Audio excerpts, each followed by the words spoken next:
नमस्कार, news room live देख रहे हैं आप। मैं हूं आपके साथ शीतल शर्मा और मेरे साथ मेरे सहयोगी शिवन शर्मा।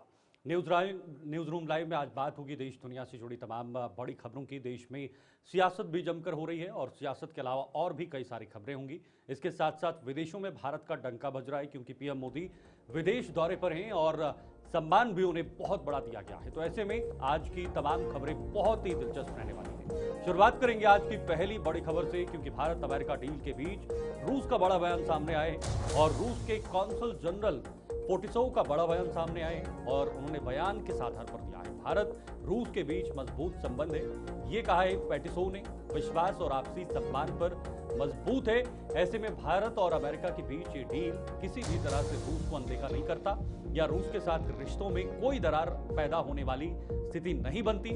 रूस और भारत के रिश्ते आज के नहीं है बल्कि आजादी से लेकर अभी तक आए हैं। हर जगह पर रक्षा, व्यापार, हर तरह से रूस और भारत के रिश्ते काफी मजबूत हैं। ऐसे में भारत और अमेरिका के बीच ये बड़ी डील होने के बाद अब रूस की तरफ से ये बहुत बड़ा बयान, रूस के कुछ रिप्रेजेंटेटिव्स ने भारत में बयान दिया है और साफ ये किया है कि भाई रूस और भारत के बीच रिश्तों में कोई तलख नहीं, कोई तलखी नहीं। ये बिल्कुल सामान्य रूप से चल रहे थे और आगे भी चलते रहे। बिल्कुल, आपको बता दें कि अमेरिका और भारत के बीच में बढ़ते संबंधों के बीच रूस के कॉन्सल जनरल की तरफ से कहा गया है कि दिल्ली और मॉस्को की दोस्ती पर जो है उनकी तरफ से बड़ा बयान दिया गया।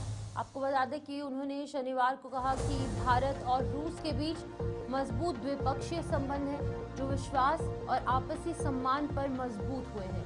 इसके साथ ही उन्होंने कहा कि मॉस्को उन सभी देशों के साथ सहयोग को तैयार है जो उससे रचनात्मक रूप से जुड़ना चाहते हैं और उनकी टिप्पणी ऐसे समय में आई है जब भारत और अमेरिका ने ट्रेड डील का फ्रेमवर्क जारी किया और इसके साथ ही अमेरिका ने भारत पर रूसी तेल खरीद के लिए जो 25% टैरिफ लगाया है अभी फिलहाल उसे हटा दिया गया है। इसी बीच में ये बड़ा बयान सामने आया, लेकिन 1947 के बाद से ही रशिया और इंडिया के बीच में जिस तरीके के संबंध रहे हैं अभी भी वो उसी तरीके से मजबूत है।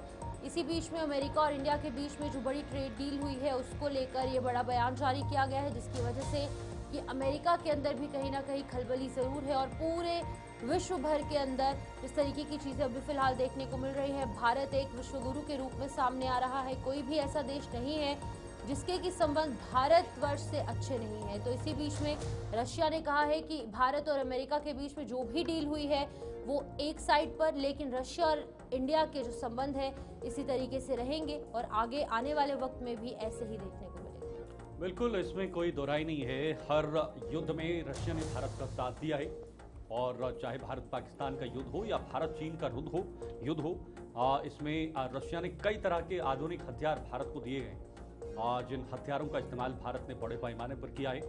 1962 हो, 65 हो या उसके बाद बाकी युद्ध रहे हैं। 1999 का कारगिल युद्ध आपको याद होगा, जिसमें रूस के कई हथियारों का इस्तेमाल भारत ने किया था। और उसके बाद ऑपरेशन सिंदूर, जो आधुनिक युद्ध जिसे कहा जा सकता है, या ड्रोन के जरिए जो युद्ध किया गया, उस ड्रोन का सामना अगर किसी ने किया था तो वो भारत और रूस के बीच हुई डील के S-400 ने किया था। S-400 का बहुत बड़ा योगदान रहा था ऑपरेशन सिंदूर के दौरान में, और कई सारे मिसाइल्स को, कई सारे पाकिस्तान के ड्रोन्स को उस S-400 और इसके साथ साथ कुछ भारतीय जो डिफेंस सिस्टम थे उन्होंने उसको मार गिराया था। तो ऐसे में ये बताता है कि रूस न सिर्फ हथियार देता है बल्कि कई सारी तकनीकें भी ट्रांसफर करता है।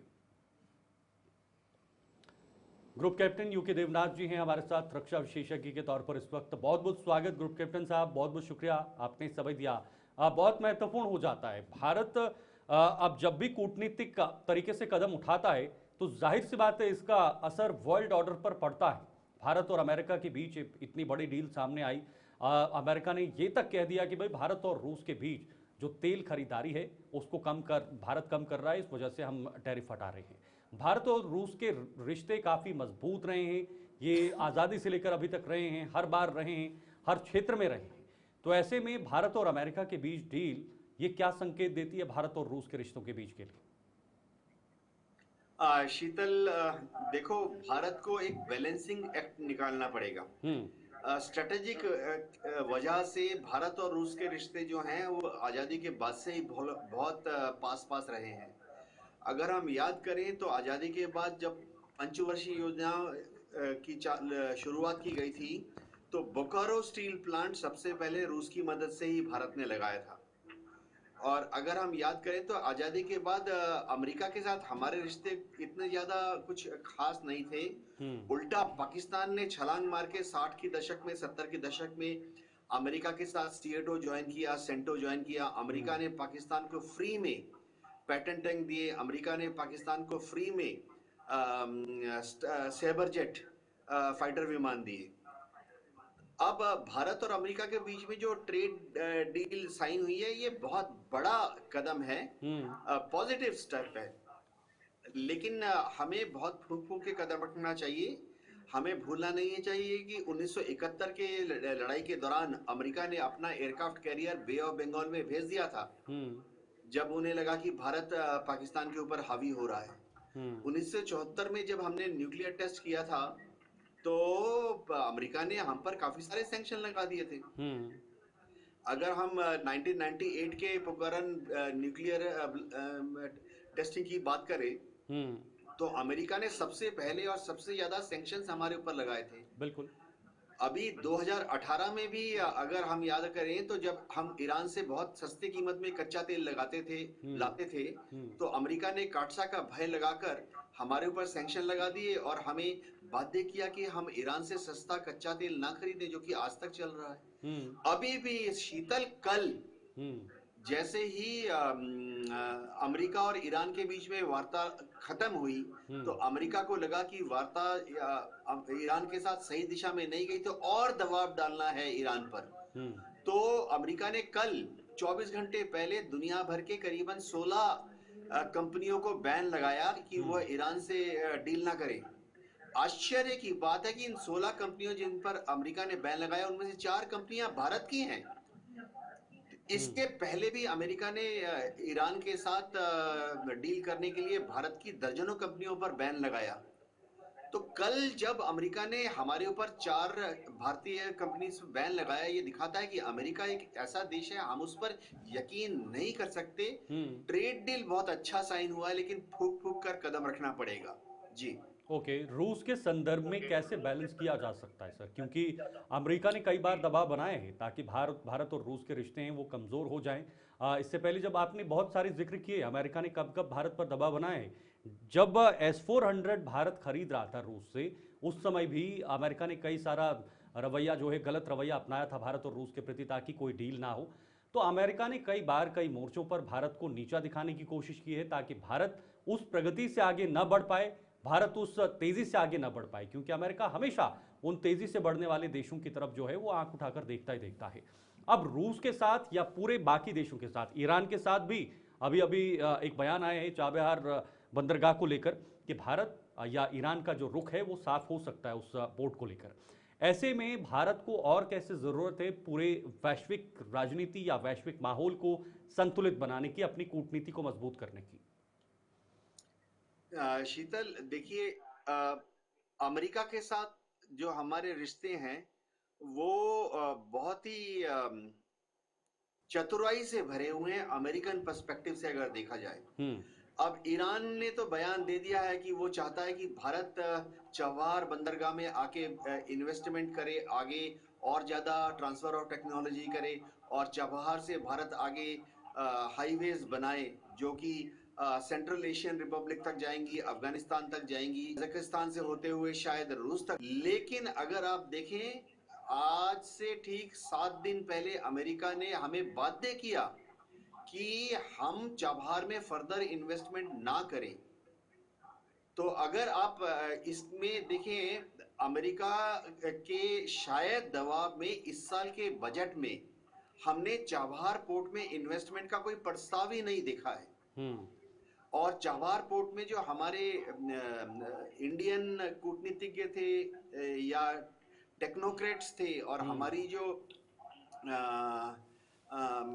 व्यापार और वाणिज्य टीम थी, वो वापस आ गई है इंडिया में अमेरिका के दबाव में। ठीक है। तो अमेरिका से हमें बहुत फूक फूक के कदम रखना पड़ेगा। अभी रूस के डोनाल्ड ट्रंप ने बहुत क्लियर कर दिया है कि उन्होंने टैरिफ जो लगाया था 25% एक्स्ट्रा, क्योंकि भारत रूस से कच्चा तेल ला रहा था। वो कम से कम 10 बार बोल चुके हैं पिछले 10 दिन में कि उन्होंने वो 25% टैरिफ इसलिए कम किया क्योंकि भारत अब रूस के साथ कच्चे तेल का व्यापार नहीं करेगा। तो अमेरिका आप देखिए, वो देखेगा कि अगले 1 महीने, 2 महीने, 3 महीने में हम क्या रूस से कच्चे तेल को लाना बंद कर देते हैं। वैसे भी अगर आप ईयर ऑन ईयर देखें या मंथ ऑन मंथ देखें तो रूस के से जो हम सस्ता वाला कच्चा तेल ला रहे थे उसकी क्वांटिटी में काफी कमी आई है। ओके। तो अब अमेरिका को अगर लगता है कि हम रूस से फिर भी कच्चा तेल ला रहे हैं, कि डोनाल्ड ट्रंप का कोई भरोसा नहीं है, वो फिर से बोल देंगे कि 25% टैरिफ फिर से लगा दिया। ठीक है सर। जी ओके सर, आप बने रहिए हमारे साथ। इसी बीच एक और बड़ी खबर सामने आ रही है, जहां पर ये बड़ी खबर बलूचिस्तान से है। बीएलए का ऑपरेशन हेरौफ छठे दिन भी जारी है और इसी बीच ये बड़ा दावा बीएलए की तरफ से किया गया है कि पाकिस्तान सेना ने जो भी समाप्ति को लेकर बड़े दावे किए हैं वो बीएलए की तरफ से झूठे करार दिए गए हैं। आईएसपीआर ने 216 विद्रोहियों को मारे जाने की जानकारी दी है और बीएलए का पलटवार सामने आया। ये कहा गया कि 310 पाक सैनिक मार गिराए गए हैं और आपको बता दें कि बलूचिस्तान के कई इलाकों में नियंत्रण का दावा भी किया गया है। हेरौफ का अर्थ है बलूच भाषा में कि ये काला तूफान है। तो ये ऑपरेशन हेरौफ जो कि बीएलए की तरफ से किया जा रहा है, लेकिन इसको लेकर पाकिस्तान ने कहा है कि अब ये ऑपरेशन हेरौफ जो है वो खत्म हो गया है।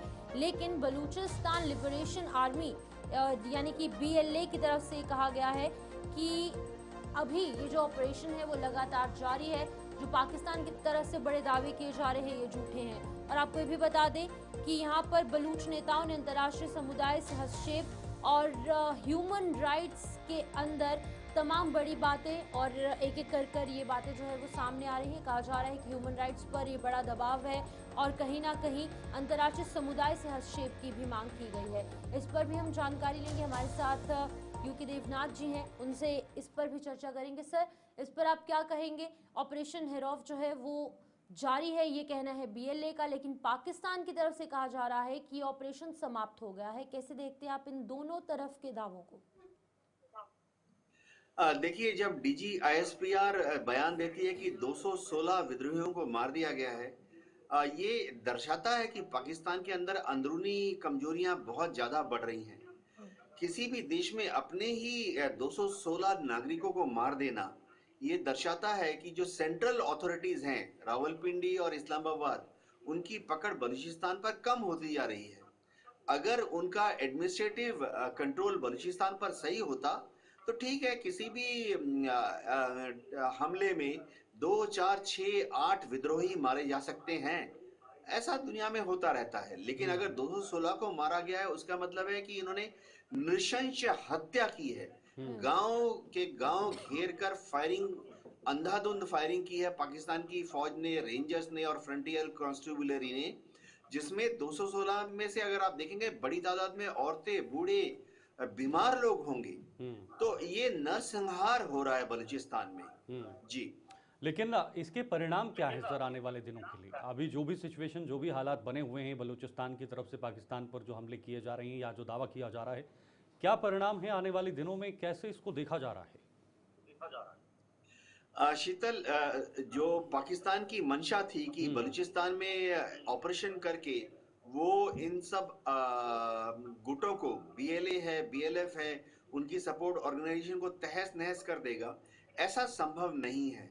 क्योंकि बलूचिस्तान इतना बड़ा मरुभूमि जैसा देश है, करीबन पाकिस्तान का 44% जो इलाका है वो बलूचिस्तान में है।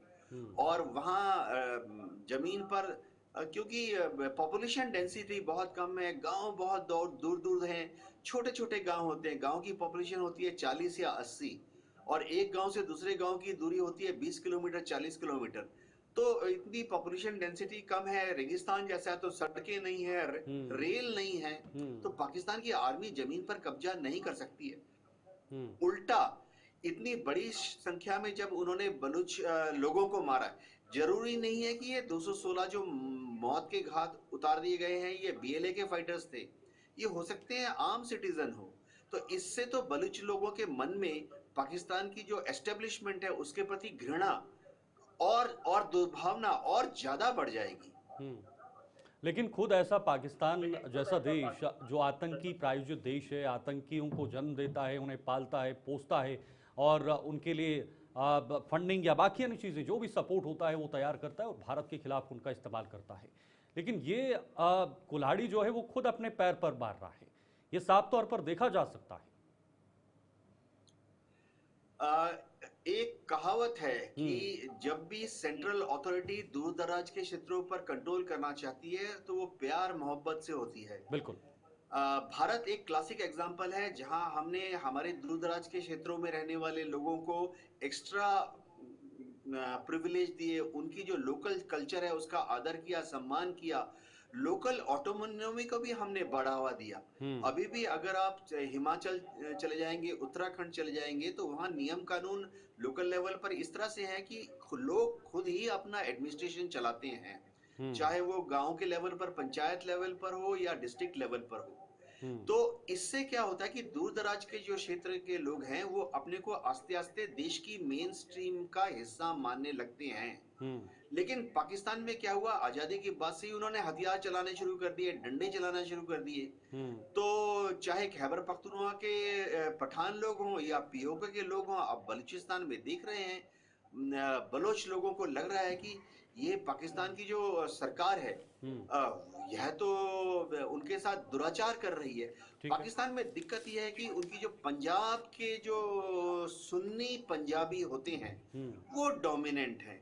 उनकी आर्मी में, उनके एडमिनिस्ट्रेशन में, उनकी पुलिस फोर्सेस में ज्यादातर पाकिस्तानी पंजाब के सुन्नी पंजाबी होते हैं। बिल्कुल सर। और ये हमेशा बलूचिस्तान के बलूच लोगों को, खैबर पख्तूनख्वा के पठानों को दोयम दर्जे का नागरिक मानते रहे हैं। ठीक है, लौटेंगे सर आपके पास एक बार फिर से, लेकिन फिलहाल एक बड़ी खबर अपने दर्शकों को बताएंगे क्योंकि लगातार कल से ही इस बात पर भी चर्चा हो रही है। भारत अमेरिका ट्रेड डील के साथ अमेरिका ने नया नक्शा जारी किया है। नक्शे में पीओके और अक्साई चीन को भारत का हिस्सा दिखाया। इसमें जम्मू कश्मीर भी है, लद्दाख भी है और अरुणाचल प्रदेश के कुछ अंग भारत के अभिन्न अंग बताए गए हैं। नक्शा अमेरिकी ट्रेड रिप्रेजेंटेटिव यानी यूएसटीआर ने जारी किया है और ये उस समय हुआ जब ट्रेड डील हुई, उसी समय ये नक्शा भी जारी किया और इससे कहीं ना कहीं ये वैश्विक संकेत भी अमेरिका की तरफ से दिया गया है। लेकिन संकेत क्या है और भारत को इसे कैसे लेना चाहिए, कैसे देखना चाहिए, सबसे महत्वपूर्ण वो है। ग्रुप कैप्टन यूके देवनाथ जी हमारे साथ बने हुए हैं। ग्रुप कैप्टन साहब, अमेरिका आगे आगे लड्डू बांटता है, मिठाई बांटता है और पीछे से जहर देने का काम भी कई बार करता है और ऐसे में भारत को अमेरिका से हर बार सतर्क रहने की जरूरत रही है, रहा भी है और इस बार ट्रेड डील जो हुई है वो उसी आधार पर हुई है, उन पैरामीटर्स के बीच हुई है क्योंकि भारत अलर्ट रहा, भारत झुका नहीं और अमेरिका को झुकना पड़ा। ट्रेड डील हुई जो भी था भारत और अमेरिका के बीच में, लेकिन साथ साथ अमेरिका ने यह भी बताया कि भाई कुछ चीज़ें हैं, कुछ अंग हैं जो भारत के हैं और भारत के ही होने चाहिए, जिसका जिक्र कई बार वैश्विक मंचों पर हुआ है, लेकिन अलग अलग प्रतिक्रियाओं के साथ इस मुद्दे को उठाया गया है। अब इस नक्शे को आप कैसे देख रहे हैं और इसके वैश्विक मायने क्या हैं सर? मायने क्या? शीतल, इसमें कोई शक नहीं है कि अमेरिका की जो विदेश मंत्रालय है और उनका जो ट्रेड डिपार्टमेंट है, उन्होंने बड़े चतुराई से इस नक्शे को छापा है क्योंकि ये एक द्विपक्षीय बाइलेटरल ट्रेड एग्रीमेंट हो रहा है अमेरिका और भारत के बीच में। तो उन्होंने ऐसा नक्शा छापा है जो कि भारत को पसंद आएगा क्योंकि उनको मालूम है कि इस नक्शे में अगर वो अक्साई चीन को चीन का हिस्सा दिखाते, अरुणाचल प्रदेश को चीन का हिस्सा दिखाते या पीओके को पाकिस्तान का हिस्सा दिखाते तो जो ट्रेड डील हो रही है उसमें खटास पड़ जाती। अब भारत जो है जाहिर बात है डिप्लोमेटिक लेवल पर एक प्रोटेस्ट भी लॉन्च करता और अमेरिकन एम्बेसडर से जो दिल्ली में बैठे हुए क्लैरिफिकेशन मांगता। तो अमेरिका चतुर देश है। देखिए, पहली चीज है उन्होंने ये नक्शा छापा, अच्छी बात है। इसका मतलब है कि अमेरिका हमें कुछ तो हद तक बराबर का मानता है और हमारी जो नक्शा है भारत सरकार का उसको कुछ हद तक वो संवेदनशील है।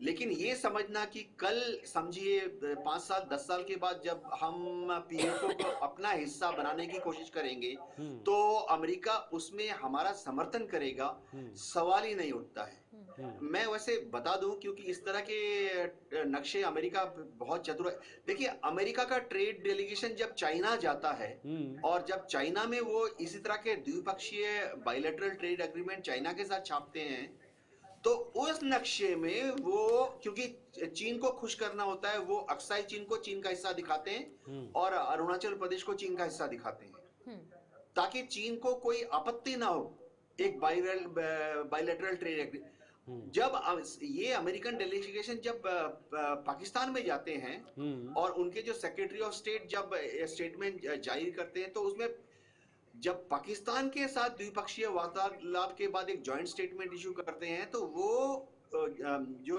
नक्शा छापते हैं पाकिस्तान का, उसमें वो चतुराई से भारत के पीओके को पाकिस्तान के साथ दिखाते हैं। तो ये अमेरिका बहुत ही चतुर देश है, हमें फूक फूक कर इनका अर्थ समझना पड़ेगा। लेकिन सर, आज तक ऐसा नहीं हुआ है कि ट्रंप या फिर अमेरिका एज अ होल अपने फायदे के लिए या अपने फायदे के बिना कोई काम करे। तो इसमें क्या कुछ फायदा हो सकता है अमेरिका का? क्योंकि ऑलरेडी पूरे विश्व के अंदर हम देख रहे हैं स्टेट ऑफ टेंशन बहुत सारे देशों में देखने को मिल रही है, और इस बीच में जब ये नक्शा जारी किया, इसमें अमेरिका का क्या कुछ फायदा देखने को मिल रहा है? हाँ शिफन, बहुत ही चतुर तरीके से उनको मालूम था कि अब भारत के साथ उन्हें एक बहुत बड़ा द्विपक्षीय ट्रेड एग्रीमेंट साइन करना है, और वो चाहते हैं कि ट्रेड एग्रीमेंट ऐसा साइन हो जिसमें कि भारत को भी फायदा हो और अमेरिका को ज्यादा फायदा हो। तो ऐसी हालत में वो नहीं चाहते कि ट्रेड एग्रीमेंट के आसपास कोई ऐसी चीज हो जिससे कि कंफ्यूजन हो जाए या मामला विवादास्पद हो जाए।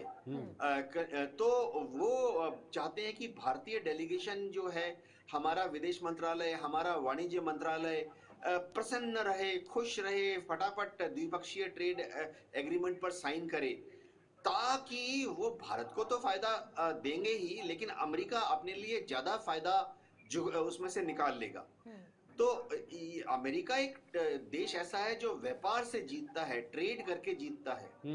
आप देखिए कितने चतुराई से उन्होंने बोल दिया कि भारत जो है अमेरिका से अगले आने वाले समय में $500 बिलियन का आयात करेगा, जबकि भारत का तो अमेरिका के साथ टोटल एक्सपोर्ट प्लस इंपोर्ट हर साल में करीबन 160 बिलियन 170 बिलियन का होता है। तो ये जो है ट्रेड एग्रीमेंट अच्छा है, भारत के लिए बहुत अच्छा है, हमारे देश के विकास में बहुत हेल्प करेगा।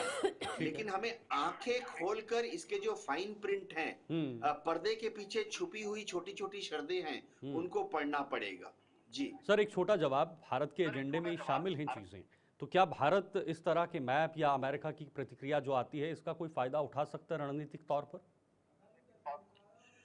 शीतल, इसमें कोई शक नहीं है कि भारत के प्रधानमंत्री मोदी जी ने और हमारे अमित शाह जी ने पार्लियामेंट के पटल पर कहा है कि पीओके भारत का हिस्सा है। बिल्कुल सर, और भारत का हिस्सा बनेगा। तो इस तरह के नक्शा जब छापता है तो भारत का क्लेम डेफिनेटली मजबूत होता है। इसी तरह से इस नक्शे के छापने के बाद चीन को भी पता है कि अक्साई चीन भारत का है और अरुणाचल प्रदेश भारत का है। जी ठीक है सर, बहुत बहुत शुक्रिया आपका, ये तमाम बातों के लिए बहुत महत्वपूर्ण जानकारी आपने साझा की और गहराई से लोगों को समझाया भी कि आखिर मामला क्या है, कहां पर फंसा है, कहां पर रुका है। मोहन भागवत का बड़ा बयान आया है, राष्ट्रीय स्वयंसेवक संघ के सरसंघ चालक का मोहन भागवत का बड़ा बयान, और इस बयान के मायने भी आपको बताएंगे। आरएसएस की शुरुआत ब्राह्मणों से हुई, देखिए बहुत बड़ा बयान उन्होंने दिया। संगठन किसी एक जाति तक सीमित नहीं है, बल्कि इसका नेटवर्क बड़ा है। संघ में एससी एसटी सहित सभी वर्गों को सम्मान महत्व दिया है, और जातिवाद या जाति राजनीति जो होती है भारत में, उसके नजरिए से ये बयान कई मायनों में अहम है। और हाल ही में यूजीसी का नियम लाने के बाद सरकार हल्का सा विवादों में तो रही। इस बीच मोहन भागवत का ये जो बयान आया है, इसके कई सारे मायने निकाले जा सकते हैं जातिवाद राजनीति के नजरिए से।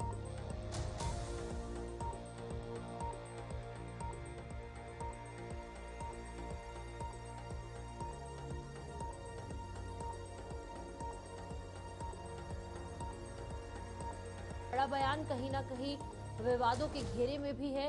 बाकी की जो जातियां हैं वो भी इसको लेकर कई बड़े सवाल उठा रहे हैं, लेकिन मोहन भागवत जब भी कोई बयान देते हैं तो उसमें कहीं ना कहीं पीछे कोई ना कोई एक बैक जरूर देखने को मिलती है। एक कार्यक्रम के दौरान उन्होंने ये तमाम बातें कही हैं। एग्जैक्ट उनकी तरफ से क्या कुछ कहा गया वो भी आपको सुनाएंगे। बातें रहती है वो आपके सामने से दूर हो जाएगी, तो 3 का ठीक सोच सकते हैं, सोचिए। लेकिन विवाह नहीं करना है, संन्यास लेना है, संघ का प्रचारक या समिति की प्रचारिका जाना है, बात अलग है। लेकिन अगर विवाह करना है तो विवाह केवल 2 लोगों के शारीरिक संबंध की बात नहीं है। विवाह समाज का जो यूनिट है, फैमिली, उसको उत्पन्न करने वाला उपकरण है और संस्कार है। तो विवाह करना और जिम्मेवारी नहीं लेना ये नहीं होना चाहिए। विवाह करना चाहिए, जिम्मेदारी के साथ उसको निभाना चाहिए। दोनों ने अपने आसाद जन्म की बात करते हैं, वो परस्पर का रिश्ता निभाने की बात है। परिवार में क्या रहना चाहिए, कैसा रहना चाहिए, इसका है, वो गृहस्थाश्रम निभाने की बात है। और सामाजिक कर्तव्य निभाने की बात में ये बात आती है। परंतु संतुलन के, असंतुलन के और 2 कारण, ये जो बर्थ रेट वाली बात है वो आखिरी है, तीसरा है। पहला है कन्वर्शन। तो हमारे यहाँ तो स्वातंत्र्य है, आपका भगवान आप चुन सकते हैं और आप खुद चुनते हो तो उस पर कोई हाथ नहीं उठा सकता, ऑब्जेक्शन नहीं ले सकता। रेवरेंड नारायण वामन टिळक थे, हैं, कोकणस्थ ब्राह्मण थे, लेकिन उनको लगा कि ईसा मसीह का रास्ता मेरे लिए ठीक है, तो वो ईसाई बन गए। उनके पत्नी को लगा नहीं, तो वो हिंदू रह गई। उनके पुत्र देवदत्त टिळक वो भी हिंदू ही थे। परिवार में विच्छेद वगैरह नहीं हुआ, परिवार था ही। ये बात अलग है कि जब रेवरेंड नारायण वामन टिळक चर्च में तुकाराम महाराज के अभंग गाने लगे तब उनको बाहर कर दिया, वो बात अलग है। लेकिन वो ईसाई बने तो बन सकते हैं, कोई उसमें। वो एक प्रसिद्ध कवि थे, कवि, हम पाठ्यपुस्तकों में उनकी कविताएं याद करते थे। उनकी योग्यता है ही, वो आदरणीय भी है, सम्माननीय है और देशवासी के नाते हमारे प्रेम के विषय भी है। परंतु जोर जबरदस्ती या लालच दिखाकर या मजबूरी में फंसाकर अपनी झुंड बढ़ाने के लिए अपने झुंड में खींचना लोगों को, ये जो मतांतरण का प्रकार है वो पूर्णतः त्याज्य है, निषेधार्ह है। और घर वापसी उसका उत्तर है, वो होना चाहिए, ये बंद होना चाहिए, घर वापसी चालू होना चाहिए।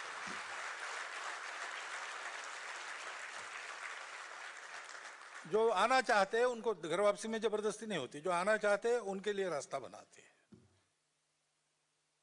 वो एक कारण है। और इसलिए ऐसा मतांतरण बंद हो और जो ऐसे गए और जिनको वापस आना है उनको लेने की व्यवस्था हो।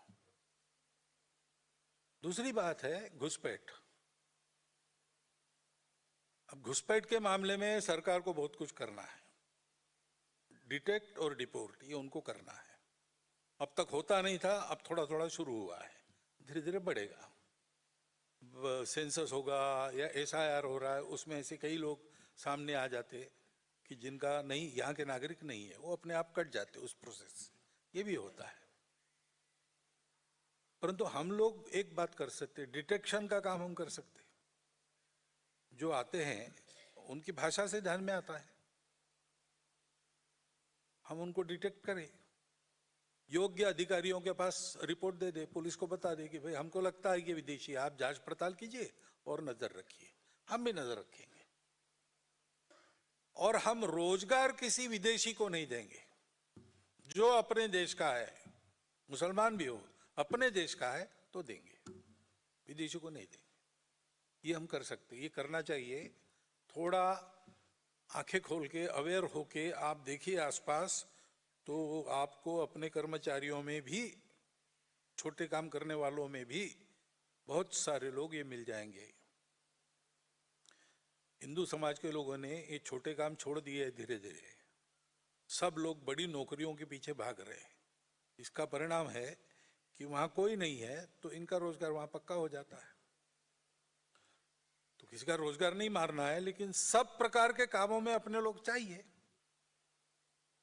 और जो अपने आप को हिंदू नहीं कहते वो भी है तो भी वो इस देश के है तो उनको काम मिले, ये हम कर सकते हैं, वो करना चाहिए। ये दो कारण है। और अर्थव्यवस्था में नवाचार की जहां तक हमारी जनसंख्या बहुत ज्यादा है, इसलिए हमको जो भी करना है प्रगति में वो रोजगार उत्पादक होना चाहिए, रोजगार के लिए मारक नहीं होना चाहिए। तो नई टेक्नोलॉजी आ रही है एआई वगैरह जैसी, उसका परिणाम रोजगार कम होने में न हो, इसके लिए क्या करना? टेक्नोलॉजी तो आएगी, स्पर्धा के लिए हमको उसका मास्टर बन के उसका उपयोग तो करना पड़ेगा। एआई आने नहीं देंगे ये नहीं हम कह सकते, एआई आएगा। क्या कुछ कहना था आरएसएस चीफ मोहन भागवत का। इसी बीच एक और बड़ी खबर, प्रधानमंत्री नरेंद्र मोदी 2 दिवसीय दौरे पर मलेशिया पहुंचे हैं और इस दौरान उन्हें सबसे बड़ा सम्मान मलेशिया का दिया गया। और ये पहली बार नहीं है, अक्सर हम देखते हैं जब भी प्रधानमंत्री नरेंद्र मोदी किसी भी देश के दौरे पर जाते हैं तो उस देश का सबसे बड़ा सम्मान प्रधानमंत्री नरेंद्र मोदी को दिया जाता है। इस बार भी मलेशिया दौरे के दूसरे दिन जो है वो यहाँ पर पीएम मोदी को गार्ड ऑफ ऑनर का जो है यहाँ पर बड़ा सम्मान दिया गया और परदाना पुत्रा बिल्डिंग में औपचारिक स्वागत हुआ है। प्रधानमंत्री नरेंद्र मोदी और अनवर इब्राहिम के बीच में प्रतिनिधिमंडल स्तर की वार्ता भी देखने को मिली। कई ऐसे मुद्दे थे, कई ऐसे क्षेत्र थे जिनको लेकर बातचीत हुई, जिसमें कि एग्रीकल्चर, सेमीकंडक्टर, स्वच्छ ऊर्जा और इन तमाम चीज़ों को और ज़्यादा बढ़ावा देने के लिए प्रधानमंत्री नरेंद्र मोदी और मलेशिया के प्रतिनिधिमंडल, बड़े अधिकारी और बड़े चेहरों की तरफ से मीटिंग हुई और एक पॉजिटिव रिस्पांस जो है मलेशिया की तरफ से भी दिया गया और भारत ने भी ये सुनिश्चित किया कि मलेशिया और भारत के जो संबंध है वो इसी तरीके से आने वाले वक्त में भी मजबूत रहेंगे। बिल्कुल, देखिए पीएम मोदी को एक बहुत बड़ा सम्मान दिया गया और इसके साथ साथ कई अहम समझौते भी हुए, कई सारे एमओयूज का आदान प्रदान किया गया एक दूसरे की तरफ और रिश्तों को मजबूत करने की बात कही गई। हर एंगल से रिश्ता मजबूत हो, राजनीतिक और इसके साथ साथ वैश्विक, व्यापारिक और सांस्कृतिक, तमाम जितने भी पहलू होते हैं उन पहलुओं से भारत और मलेशिया के रिश्तों को मजबूत करने की बात की गई है। और ये तस्वीरें बहुत हद तक भारत की कूटनीति को सफल रास्ते पर लेकर जाने का एक अहम संकेत दे रही हैं। और जो डील्स भारत ने अभी अभी की हैं उसके साथ साथ भारत का कद फिर से बढ़ गया है। मदर ऑफ ऑल डील्स के नाम से ईयू के साथ, उसके बाद अमेरिका के साथ बहुत बड़ी डील, और उस डील के बाद अब भारत और मलेशिया के बीच, और सबसे बड़ी बात जो विपक्ष लगातार अमेरिका और भारत के डील के बीच में सवाल खड़े कर रहा है कि इस डील से किसानों को फायदा नहीं है, नुकसान है। यानी कई सारी कृषि से जुड़े जो चीज़ें हैं, वस्तुएं हैं, वो अमेरिका से इधर आएंगी, दुग्ध, मच्छी या बाकी अन्य चीज़ें अमेरिका से आएंगी, जिससे भारत के किसानों को नुकसान होगा। और उससे भी अहम बात यह है कि 0% टैरिफ पे अमेरिका की चीज़ें भारत में आएंगी। 0% टैरिफ, यानी अमेरिका की चीज़ों पर भारत में 0% टैरिफ लगेगा और भारत की चीज़ों पर अमेरिका में 18% टैरिफ लगेगा। ऐसे में इस बीच ये संबंध जो आज जो डील हुई हैं उसमें कृषि से जुड़ी हुई कई चीज़ों पर अहम समझौते भी हुए हैं। प्रधानमंत्री जी, आपका हृदय से बहुत बहुत आभार व्यक्त करता हूँ। जिस प्रकार से मेरा और मेरे डेलीगेट का स्वागत किया गया, और मैंने देखा है कि परंपराओं से हट करके एक प्रकार से मलेशिया के जीवन को आपने इन कुछ ही घंटों में बहुत बखूबी प्रस्तुत किया और इतने बढ़िया तरीके से चीजों को ऑर्गेनाइज किया, वो हमेशा हमेशा याद रहने वाली है। और इसके लिए मैं हृदय से विशेष रूप से आभार व्यक्त करता हूँ। और मित्रता क्या होती है, मित्रता की ऊंचाई और गहराई क्या होती है, ये मैं पूरी तरह अनुभव कर रहा हूँ और इसके लिए मैं आपका बहुत बहुत आभारी हूँ। एक्सेलेंसी, मेरा सौभाग्य है कि प्रधानमंत्री के रूप में मुझे तीसरी बार मलेशिया आने का मौका मिला है और हमारी मित्रता ऐसी है कि आपके कार्यकाल में मुझे चौथी बार आपको मिलने का मौका मिल रहा है। ये भी अपने आप में हमारी गति और सक्रियता दिखाता है। बीते वर्षों में हमारे द्विपक्षीय संबंधों ने जो गति और गहराई प्राप्त की है वो वास्तव में प्रेरणादायक है। इसमें आपके अमूल्य योगदान के लिए मैं हृदय से आपका धन्यवाद करता हूं। आज एग्रीकल्चर और मैन्युफैक्चरिंग जैसे क्लीन एनर्जी और सेमीकंडक्टर तक हर क्षेत्र में हमारा सहयोग गहरा रहा है। स्किल डेवलपमेंट और कैपेसिटी बिल्डिंग में भी। तो चलिए न्यूज़ रूम लाइव में अभी के लिए फिलहाल इतना ही। बने रहिए हमारे साथ, खबरों का सिलसिला जारी है। नमस्कार।